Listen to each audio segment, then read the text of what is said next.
ไม่เนาะใครอาจจะจุ่มบางอาจจะเห็นมันไก่กล้องมันมีนกกระสาย้ายฝูงมาอยู่ข้างบริษัทเฮาเนาะโอ้นับได้ประมาณเกือบ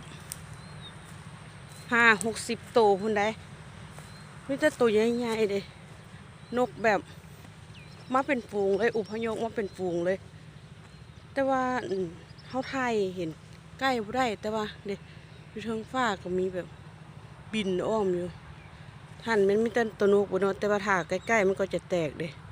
เป็นนกกระสาย้ายฝูงมาเนาะหลายอีหลีบ่เคยเห็นหาก็เคยเห็นเพราะว่าอยู่ข้างนี่มันมีสาป่าเนาะแล้วมันมีป่าน้อยหลายสงสัยมันใกล้น้ำแล้วก็นั่นมีป่าก็เลยมากินเนาะสงสัยมันมีน้ำมีอย่างอุดมสมบูรณ์เนาะอยู่นี่ก็มีป่ามีอย่างเต็มอยู่กระซีเมนไม้นี่แหละมากินป่าเนาะเด็ป่าก็เป็นปูงอยู่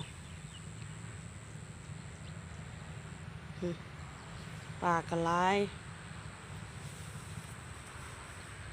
สงสัยมันมาจอกกินป่าได้มันบินละอยากให้มันบินเลย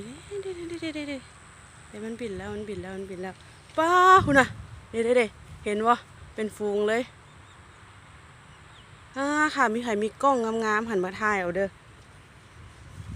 เป็นฟูงหมึกใหญ่เลยมันกระลายจับอยู่แถวนี้แหละโบได้ไปใส่